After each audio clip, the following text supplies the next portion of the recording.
and welcome to the programme. Now, we all know that property prices can fluctuate. But even so, if you buy wisely, you can still profit from property. Yes, and one way you can do that maybe is to head down to your local auction house.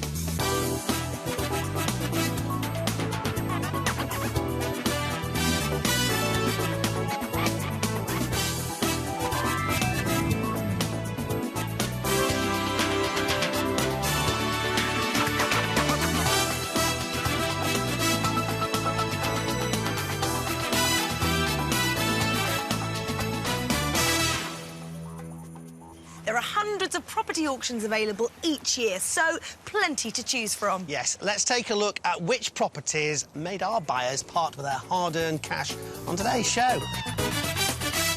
This Wimbledon one-bed's welcome is anything but warm. So straight through the front door and, straight into a wall. In this end of terrace in County Durham, we're definitely not on the straight and narrow. That looks a bit weird. And I'm in a quandary over this 4-storey property in Kent. Family home, no. Flats, no chance. Holiday lets, not quite. 19 on the telephone. 20. All these properties were sold at auction. We'll find out who bought them and what they paid for them when they went under the hammer.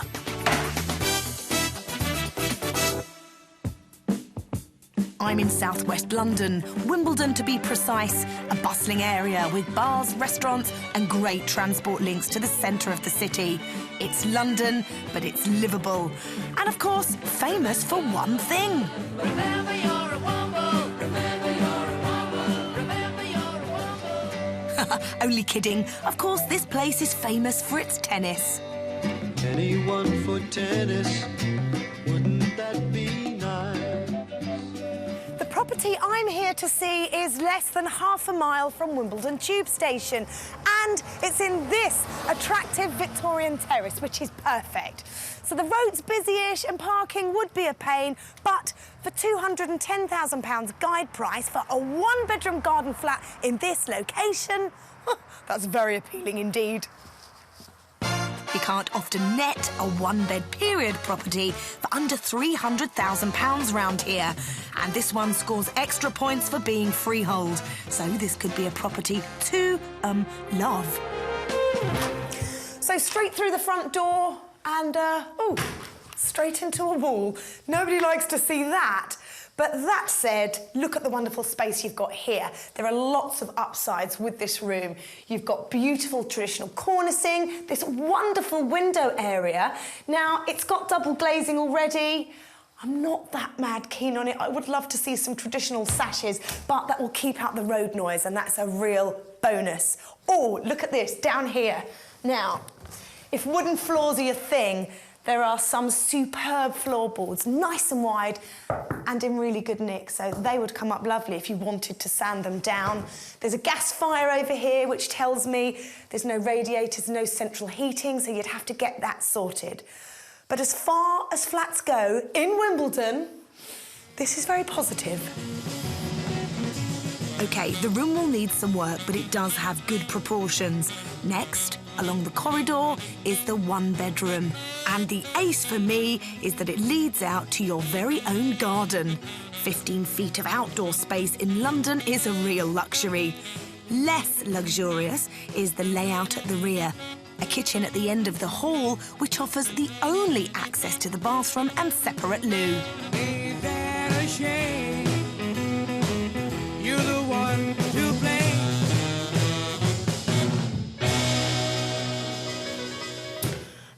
I'm not keen on this layout, but I'm also not sure which way to go with it. You could flip it around and move your living space to the rear, so you're straight out onto the garden. You could put the lounge where the kitchen and bathroom currently are, the kitchen in place of the bedroom, and have the living room as the bedroom at the front. Or keep your living room at the front, open up into what is currently the bedroom next door and make that the kitchen. Then you would still have the door into the garden from the kitchen area and a really lovely big open plan space, but still with separate zones for cooking, dining and sitting. Your bedroom would then be at the rear, which is away from the road, so it'll be nice and quiet. It is a lot of work, but in this location, I reckon it's really worth splashing the cash to transform the space. You'd still have a bit of a mission finding space for the bathroom, but I don't think it's impossible. Once you've taken out all the partition walls in the back of the property, there's definitely space for a decent double bedroom and a small bathroom. It would improve the layout here tenfold. It wouldn't be the cheapest option, but if you could bag this pad for anywhere near its £210,000 guide price, you could turn it into a prize winner.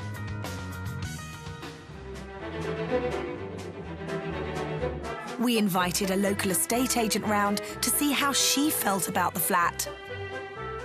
The flat's tired, but it's a good structural property. It's a nice Victorian house, and I feel it could be a lovely, lovely flat. Could be lovely, but what sort of cash would you need to splash to make it so? I think you have to be careful in this market how much you do spend on a property, but personally I would think that if it was cosmetic only, you should really try and keep into a budget of around about 10,000. If, however, you're going to be an owner-occupier, then I think you could happily spend 30 to 40,000 on making it really a fabulous home. But before you decide what to spend, you should think about how much it could be worth. Once work's been carried out, I don't see any reason why it couldn't be marketed around about the £300,000 mark. And once renovated, how would it fare rental-wise? I feel that this property could achieve £1,150 per calendar month. Good quality first-time buyer homes in London are in short supply. Young professionals fed up of paying rents at an all-time high are buying if they can. And this type of flat in this location, all done up, would just fly off the shelves before the particulars were even printed. As an investment, I think this is a no-brainer. Let's see who agreed at the auction. Lot 70, hey, interesting one. I know what my first bid would be, but I don't know what yours would be. 190. Thank you, 190. 195. 200. 205, sitting down. I'll take it 210 with you. 215. 220. 225. 230. 235. 240. 245. 250, 255 anyway. 255, 260, 256, 257, sir. 258, 257 down here. First time, second time, third and last time. Have you all done? 257 sold. Successful with his £257,000 bid, £47,000 over the guide price was fledgling filmmaker Dominic, a soon-to-be Wimbledon local, which is where I met him to get the lowdown. And just like the movies, we play out our last scene. Dominic, it's a pleasure to meet you. I'm so excited to find out the story of how you've ended up with this flat. I guess the first thing was I looked through the auction catalogue and then I studied everything in there and I saw this place in Wimbledon and the first thing I thought about was Wombles and then I thought about tennis and I remember the time I'd been to the Wimbledon Championships and it had taken me about 4 hours afterwards in the pouring rain just to get to the tube station to get home. And I thought, well, if I could get this place in Wimbledon, I'd never have to do that again, so it would be worth it just for that. So where are you from? I come from North London, from Hampstead, and I'm coming down to Wimbledon primarily because I think it will be closer to where ultimately I'm going to be working. So what is it about Wimbledon that you love so much, apart from the Wombles and the tennis? There's so much. There's restaurants, there's everything you could possibly need, shopping centres, it's tube station just nearby, it's wow, it's in the heart of things. You paid a little over the guide price to secure this on auction day. Were you happy with that? To be honest with you, when I thought of all of the things, it really sold itself to me. The period features, the wide floorboards, the freehold. It's not a leasehold flat, which is really unusual for London, and it's got a garden as well. And when I went into that auction, there was a part of me which said, I can't let this go. So auction fever was always there. There was a tension that might have taken over. But actually, I was surprised in the end that it didn't attract more attention from other bidders, and I would probably have gone up to 280. Really? Yes, I would have gone up much beyond what I actually ended up getting it for. So in my view, it felt like a bit of a bargain on the day. Dominic was clear at the auction about his top price, and if you fall in love with a property, like he did, you should try to make sure your head rules. Dominic was lucky to get this place for less, but now he's got it, what's he going to do with it? Well, wow factor is what I'm after. I mean, there's lots of different ideas you could try, obviously, and probably I'll ponder all of them. But the one that seemed to immediately jump out to me was to remove the wall that divides the bedroom and the front living room and make that into a kitchen diner, for starters. Then in the kitchen, to make that a bedroom, then to make independent access from that bedroom to the bathroom and from the other rooms to the bathroom. Right, I'm with you. So the room we're standing in now, which currently is the kitchen, you would like to make into a bedroom and think about putting a bathroom here somewhere. Yes. Is that something you're very much looking forward to, getting stuck into the work here? Oh, definitely. Yes. I mean, I have an ulterior motive, actually, in renovating my place, because I find when I'm doing kind of like serious work, my mind goes into another place and I'm very creative, and I want to use the time to write a script. For? Well, I'm thinking making some kind of black comedy or a horror film. So you've bought this flat, so you get lots of thinking time to spend on your horror film. Exactly. Well, that's a first. I've been doing this programme a long time and nobody's ever used that as an excuse. I love it. Horror movie right there on my TV. Shocking me right out of my brain. I hope Dominic doesn't find any hidden horrors here, because he has a budget of just £15,000 to tackle some major reconfiguration. He's no stranger to the building trade, though, as he used to run a property maintenance company. So he'll be hands-on and using all his old contacts to get the work done in 6 months. It sounds like you've got so much to look forward to. Are you excited to actually move in and live here in Wimbledon? I mean, I just can't put it into words. Yes, I'm massively excited. It's been so lovely meeting you today. Good luck with this project, and I hope your creative juices flow. Thank you very much. I hope so too. So, renovating this flat, it's a chance for Dominic to get creative, and not just with the layout. I'm really looking forward to seeing what he does here. You know, this could be an exciting renovation. Join me later in the show for the premiere of this Wimbledon wonder. In County Durham, did this property unleash James's inner perfectionist? Being a roofer, I couldn't leave it in the state it was. My reputation goes before me. I had to have it right. But first in Wimbledon, did Dominic's flat prove to be his muse? The screenplay came virtually within the first 2 weeks.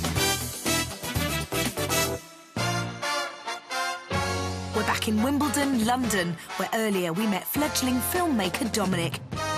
He paid $257,000 at an auction for this one-bed ground floor flat with a rather puzzling layout.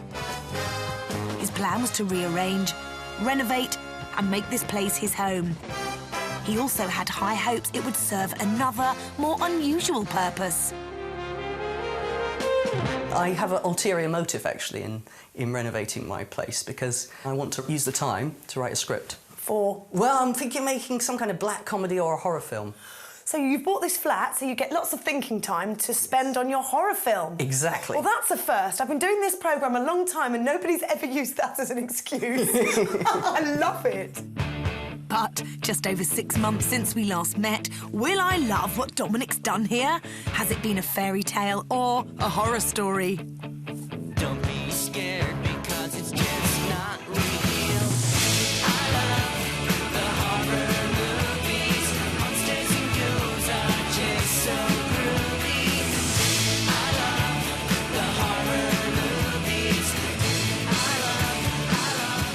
And I do love what Dominic's done here. What was the kitchen is now the bedroom, and what was the bedroom is now the kitchen. And the whole place flows so much better thanks to that clever reconfiguration. Well, I'm standing in what was the bedroom when I first bought the flat, and I wanted to make the bedroom part of the living room and actually turn the bedroom into a kitchen. So to achieve that, I took down part of what was a solid wall here and made that a nice large opening, and then blocked up what was the entrance to the hall, but left a space for light to come through a glass panel. And what I got was a nice big through space, nice and airy, nice and bright, and it meant that it really got rid of that feeling of claustrophobia, which wasn't so great when I first came into the flat. Well, he did say he wanted the wow factor, and I think that's just what he's got. The separate bathroom and loo have had a makeover. Just off them is access into the garden. And what a gorgeous garden it is now. My garden, so lovely, my garden. Dominic must be over the moon. The garden is my favourite part of the flat. I've spent a lot of time there sorting out the planting. The moment the grass went down, I knew I was onto a winner. It's just fantastic to be out there. So I didn't realise at the time quite how important it was, but it's turned out to be very vital to the overall scheme of things. And that's not the end of the story here. With dreams of writing a movie, did the creative process of carving up this place make him creative elsewhere? I'm very pleased to say that the screenplay came virtually within the first 2 weeks. Just as I was knocking down the walls, all the ideas came. I went away, perhaps took 1 week off, and just wrote the whole thing out, and I got it bang on the money. So that was a nice byproduct of doing this. But was he bang on the money when it came to his renovation budget? Well, I went over my original budget of 15 grand. It's turned out around 25,500. It was more than I expected to spend, but in the end, I'm fairly happy with the final result. So he went over money-wise, but he did the work within his 6-month timescale. That £25,500 budget, added to the £257,000 he paid at the auction, brings his total outlay here to £282,500. We invited 2 local property experts to have a look around, and one of them is seeing it for the second time. Well, I'm quite overwhelmed. What a transformation. I think it's light and airy. I can't believe the transformation that's been done quite simply by providing so much more light here. It's really a lovely job he's done.